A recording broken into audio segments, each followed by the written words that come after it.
Hey everybody, Flip and Danny here, founders of the Freedom Real Estate Group, family of companies, and welcome to another episode of our podcast, which is called Freedom Through Passive Income. That's right, and welcome to another episode, and this episode is entitled, The Investing Vehicle You Choose Isn't as Important as This. I love this episode because one of the things that people say all the time is, I'm not sure how to evaluate one investment against another, right? Whether it be ATM investing versus self-storage investing or retired assisted living facilities versus multifamily. They get confused and locked up and paralyzed trying to evaluate, what am I going to do? Am I going to buy a turnkey property? Am I going to be a private money lender? Am I going to invest in a syndication? Am I going to invest in a fund where I can be more hands off? When you get paralyzed like that, it's hard to make a decision and it's hard to move forward. So I thought that this topic was very relevant to like the course that we're creating, which is going to help people, get a little bit more educated. And once you're more educated, you're comfortable, right? You get comfortable with something, and that something is usually what you dive into and starts taking you down the path of where you want to go to achieve all of your desires. So this is meant to talk about, it doesn't matter. The investment vehicle isn't as important as the team. And this can be preached to active investors and passive investors alike. If you're an active investor, whether you're investing in single family homes or flipping single family homes, or you're flipping small apartments, or you're flipping large apartments, self-storage facilities, whatever it is that you're doing as an active investor, your team is more important than the vehicle that you chose to provide you and the team income. And why is that? It's because you and your business is as good as the weakest person on the team, right? So you and I have really, we just have a lot of pride in the type of people, right? The who, not how.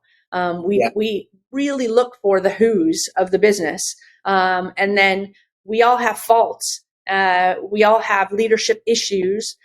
We just work on them as a team to build each other up and to make the chains around our company strong, so strong that even if there's a little weak link, we're all like helping that weak link, where, we're pounding it in, we're doing the solder gun, whatever it is you boys do when you strengthen, chains. But that's what we do. Never touched a solder gun in my life. That's it. But that's the only example I could think of, is I'm thinking of this like really gigantic, big link, strong chains, and how with that, we can invest in anything that we want, right? It's the team that's going to take the action and move forward and make it successful, right? And I feel like passive investing is the exact same thing. When you're confused and you don't know exactly where to go, there's sometimes that there's good investments led by a bad team turns that good investment into a bad investment. And we've recorded podcasts about that, right? About this is a good deal until bad management took over and it turned a good deal into bad. So it's the team that matters. So even if you're a passive investor, find the team that you know, like, and trust, a team that's going to treat your money like it's their own. If you're an active investor, a team that's going to treat the business like it's their own. You have that, then you can do anything that you want. You can go as far as you want to go.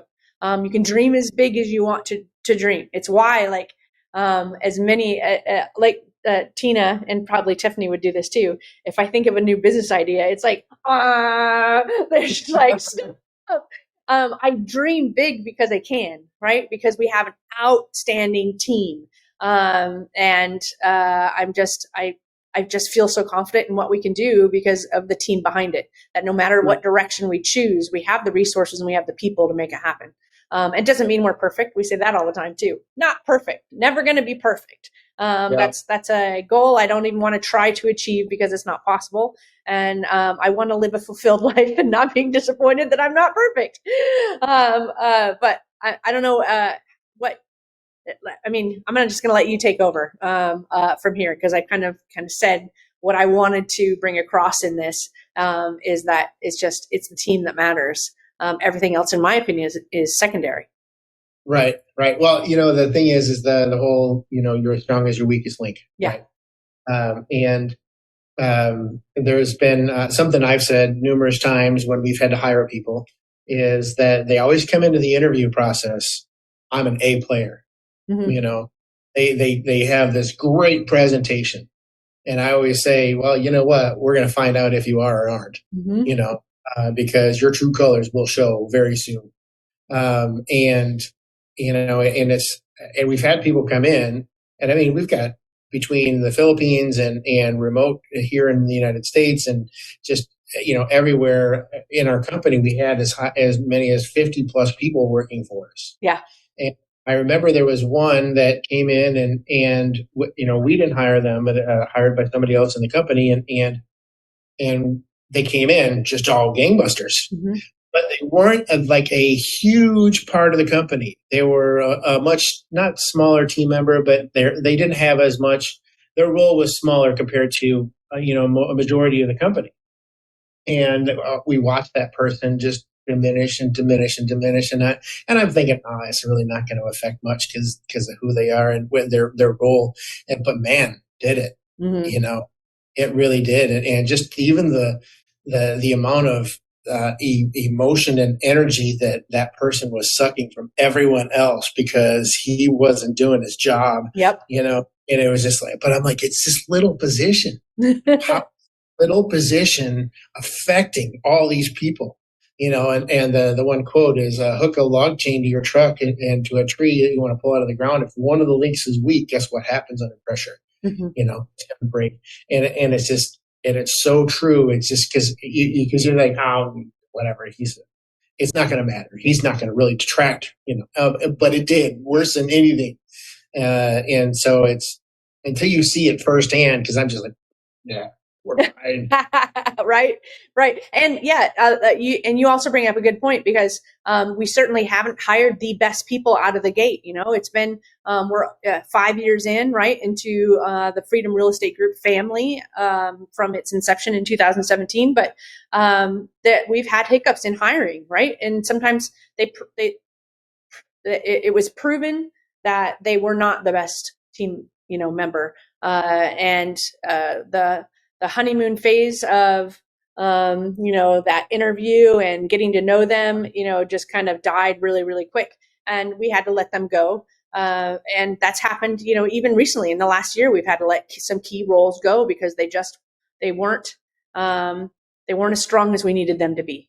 Yep. And I don't know that was ever not a culture fit. I think we're pretty good at hiring culture fits, but it doesn't mean that you're a strong player and that you're the who for that seat. And we're really, really adamant about finding those who are going to come in there, treat this like their own, care about the team like it's their family, because it is for us. And just give it their all for us, the team, investors, everybody, because we all succeed together, and there's nothing more fun to me than that. That's right. Yeah, I always think of it as like a horse race, when the bell goes off and all the horses go, and it's like these people that we hire, they're boom, they're right there with us, and all of a sudden we get around the corner and get around the back, and all of a sudden they start lagging behind, and we get around to the finish line, and here's the rest of our team, and they're like, I hope you enjoyed that visualization. That's funny. Love it. Well, awesome. Well, we hope you enjoyed this episode. Make sure you head on over to our website, freedomcapitalinvestments.com, to join that investor club. We've got a lot of stuff still going on at the end of this year. We got a lot of stuff going on next year. We're all over social media, so make sure you check us out there. Reach out, say hi, tell us how we're doing, ask any questions you want. But we like to end all of our episodes with invest smart, live happy. Bye everybody. Nothing on this show should be considered specific, personal, or professional advice. Please consult an appropriate tax, legal, real estate, financial, or business professional for individualized advice. Opinions and information on the show are not guaranteed. All investment strategies have the potential for profit and loss.